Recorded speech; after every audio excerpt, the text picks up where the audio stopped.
Hello and welcome to Health Matters on Channels Television. Thanks for staying with us. I am Mary Alale Yusuf. When a baby is just born, the doctor or other healthcare professional looks him over to make sure everything is all right with the new baby. Not all congenital anomalies are apparent by just looking at the child, but clubfoot is readily recognizable because one or both feet are deformed. According to the World Health Organization, approximately 100,000 babies worldwide are born with clubfoot every single year. Some sources say 9,000 of those cases occur in Nigeria. This, of course, is unsightly, and those with the condition have difficulty walking.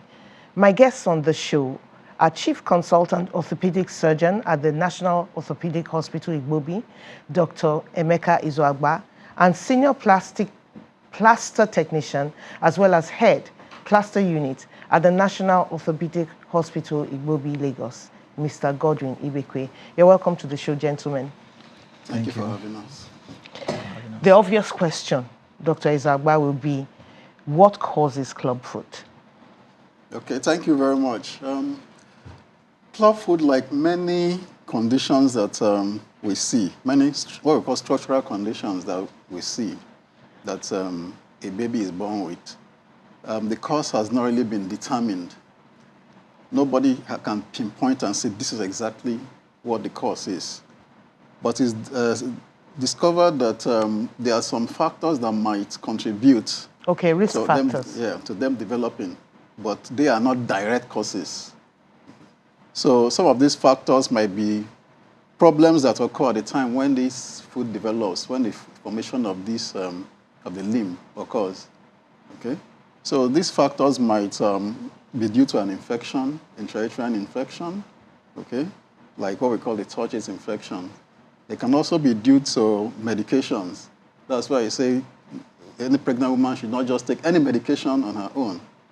She should go to register for antenatal care and take whatever medication that is prescribed to be safe for them to use at that point in time. A lot of women take herbal mixtures that might be deleterious, might cause these conditions or other conditions. So all these things are things that might be associated, but they are not direct causes. But when a child has clubfoot, does it come with other problems, systemic or physical? Is it like, a set of problems, clubfoot and other things in the body or physically? Yeah, very good. See, there are different varieties of clubfoot. There are clubfoot feet that there's a problem with the feet itself. These are the prototype club we call the intrinsic clubfoot. Then there are some that are part of a complex of problems occurring in the child. We call those ones a complex clubfoot. Then there are some that are actually from external causes. Maybe a child is too tight in the womb. Maybe the mother has some tumors that reduces the child's ability to move within the womb during the time they are in the womb, or the amniotic fluid is reduced in size. So the child is squeezed in.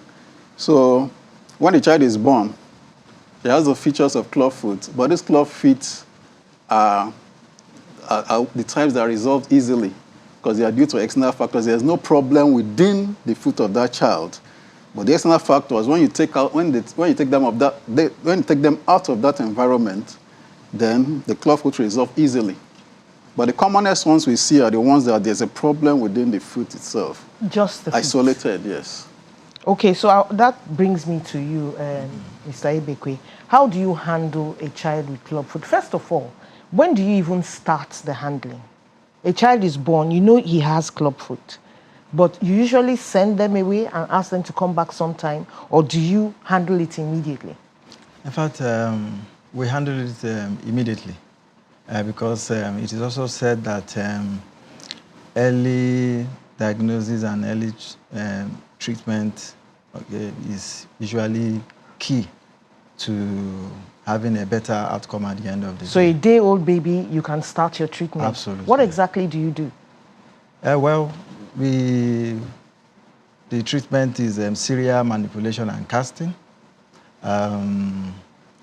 The serial manipulation and casting entails where the feet is manipulated and then immobilized with casts. Okay, so those are big words, but I see you wrapping something around. Is that what you have in front of you? Yes, this is a cast model, and it is made from plaster of Paris. Okay, yes. It has to be that heavy. Yes, because what you're trying to do is that you're trying to hold the feet in such a position where you're trying to correct that deformity, and then you're putting it in the reverse, position. It's really a manipulation. There's something that has to be rigid enough to be able to hold, the manipulated feet. So do you do this by degrees? Like, wearing braces on the teeth, for example. It's not that set that will completely bring the teeth together, but they keep, manipulating it as time goes on. Like, does the child have to wear several casts or just one? Yes, just like we said, it is serial manipulation and casting.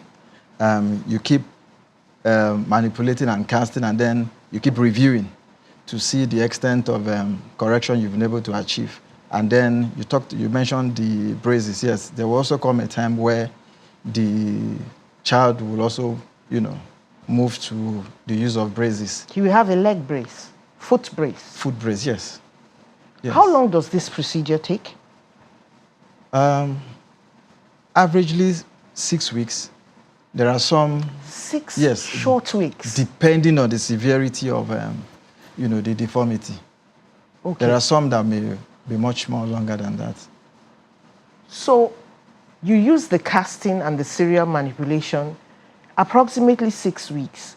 These feet are turned properly. And then when I said 6 weeks, there are some places where you have the serial manipulation done every week. Okay. So 6 weeks that I said is in a position where you have the manipulation and the casting done every week. But in our center, we do every fortnight, every 2 weeks they come. So averagely 6 sessions. A longer time. Averagely so 6 sessions really. Yeah. Okay, since it looks so simple, just the casting and the manipulation. When it's all done and the feet are straight, I assume they're straight by this time, isn't there the danger of them turning back again? Since it was so easy to turn anyway. Yes, it's possible. It does. Because there are situations where we also have reoccurrence, where you have achieved your manipulation and then afterwards you see the feet, trying to get back, to that position of deformity where we're coming from. Yes, sometimes it reverses. And that is why we keep, reviewing them. They keep coming to the clinic and then we keep reviewing them to ensure that, the feet is... Okay, I have seen 1 or 2 people, with Clubfoot. The first time I saw it, I was shocked. I was caught staring. What is this? Do you think, Dr. Isaba, that cost implications come into play, and that is why people grew up with something that is so simple to correct? Is it expensive? Okay, yes, that's part of the problem. The problem, people think that coming to a hospital is always expensive, no matter what you're coming for. Then the other thing is the cultural beliefs. Some people just believe that this is how they are born. Shouldn't take anything. Shouldn't try to change the course of action of God. We've seen patients that a parent that came much later told us her husband refused her to bring the child to the hospital because of that belief. Then some people are misguided. They are poorly advised that they shouldn't go to the hospital, that they will spoil the feet. And then the general thing is ignorance. People do not know, a lot of people do not know that these conditions can easily be treated. Most of the 90% of clubfoot are easily correctable by this simple means.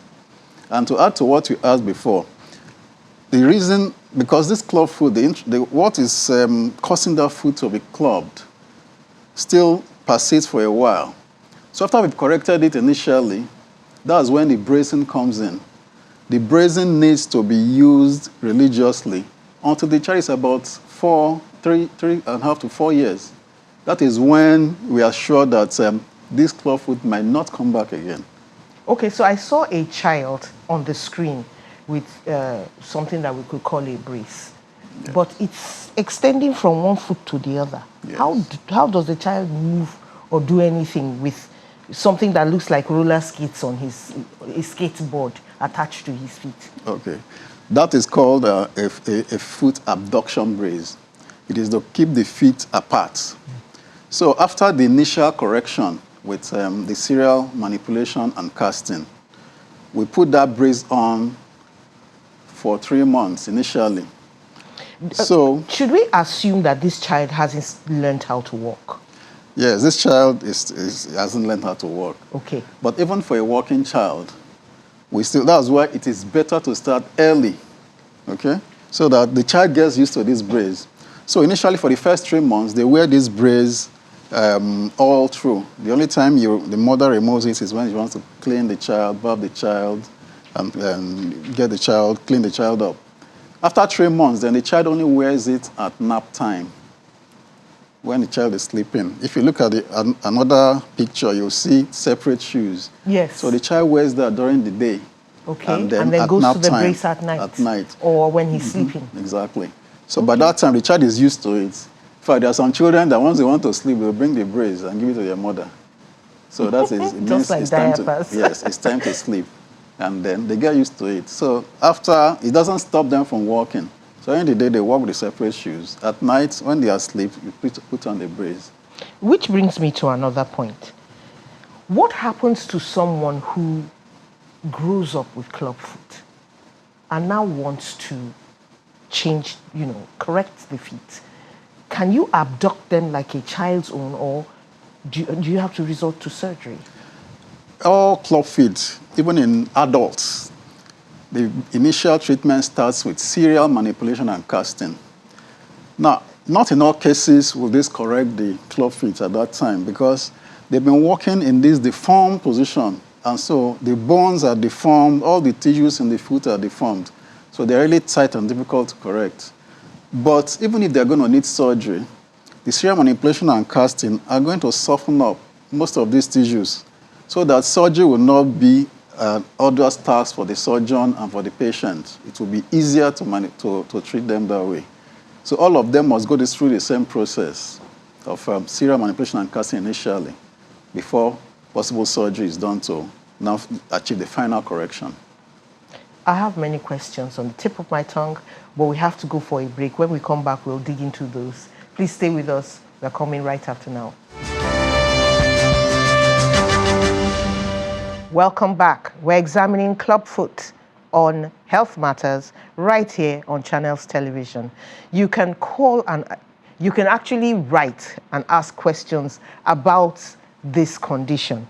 Send your email to moalale@channelstv.com or tweet at CTV_Mary A, while the conversation is still going on.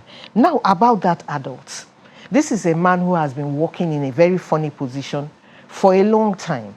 When the clubfoot is corrected, do you have to teach him to walk again? Yes, the clubfoot management is multidisciplinary. After you've corrected that clubfoot, he has a new sensation now in the sole of his feet. The feet that was turned upwards is now downwards. So the sensation he feels is different from what he has been feeling before. So he still needs to be taught by the physiotherapist how to maintain and walk with a normal gait. So a lot of people are involved. Nurses are involved, physiotherapists are involved, surgeons, plastic technicians, even the parents. The parents must bring the child to the hospital. If you don't bring the child to the hospital, the child will end up like that adult that you're talking about. Okay, Mr. Ibekwe, let me ask you, what do you see as a workable policy for reducing the burden of clubfoot in Nigeria? I mean, there's so much misinterpretation, ignorance, and then that thing you said about money. Is there a provision for people to get their children attended to immediately? Well, yes, I think it all begins with the parent, just like Dr. Izuagba rightly said. The parents must be aware that these conditions are treatable, and then they need to bring these children with these deformities to the hospital. When you say bring, Yes. this child has already been discovered, Yes. because the Clubfoot is showing at birth. So isn't there a way they can, manipulate the situation to get the child attended to immediately, a referral system or something, and then maybe a cheaper consultation? Yes, I think we've seen situations where referrals come from other hospitals where probably the mother, has given birth, and they're referred to places like our center where we can actually manage, these conditions. They are. And like we mentioned earlier, there are NGOs too who are also in creating, awareness for clubfoot management, and some are even providing support to help indigent patients. So when the patient comes to you, they pay less?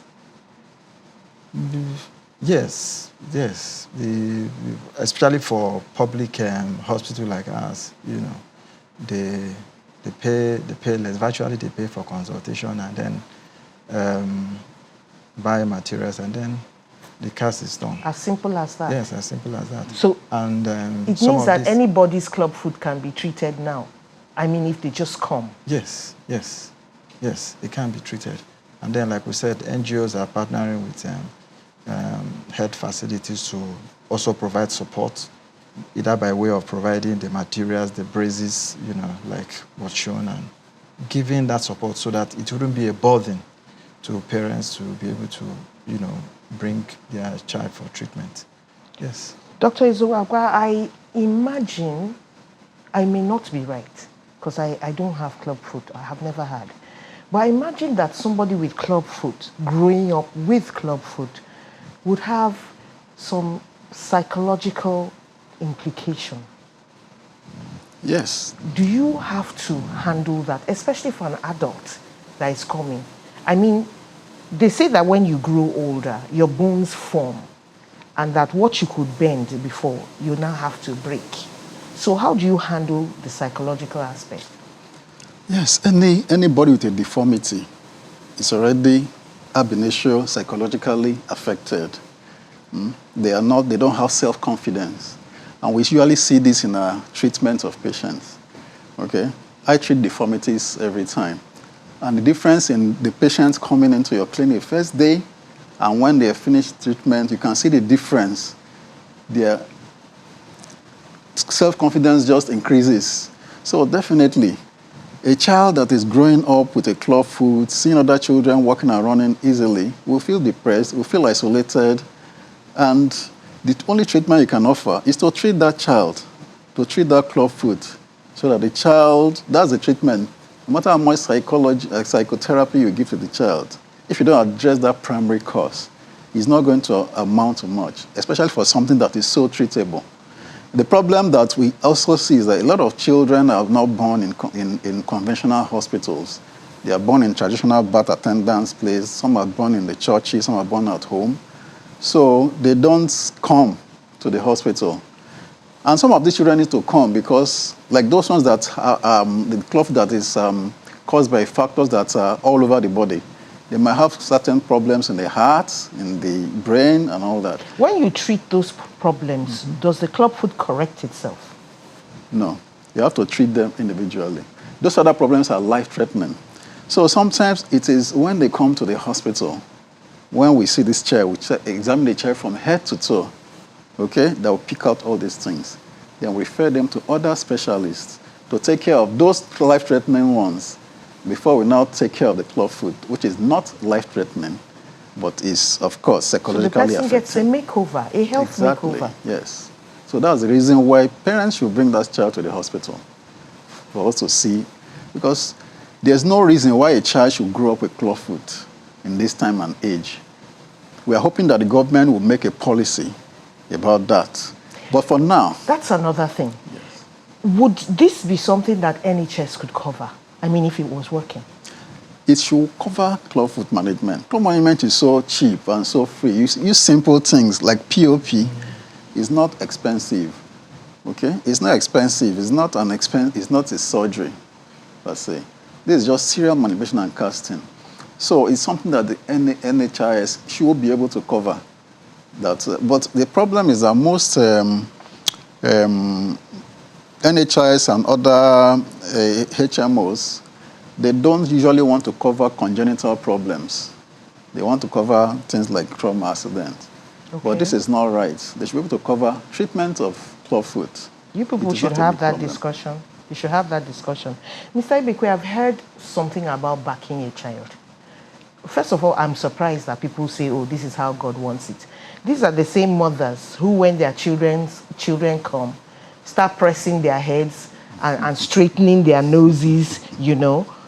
Can backing a baby help the situation? In terms of correcting the... In terms of correcting the clubfoot? Absolutely no. Absolutely not. No. There's a type of condition that the traditional way Africans back their baby can help with. We call that the developmental dysplasia of the hip. Okay, dislocated a hip displacement. Yes, a hip All right, yes. But not clubfoot, definitely not. Thank you so much for coming to the show, gentlemen. Thank you so much. It's been a wonderful time with you. Thank you so much for being with us as well. Have a lovely day. I am Mary Alale Yusuf.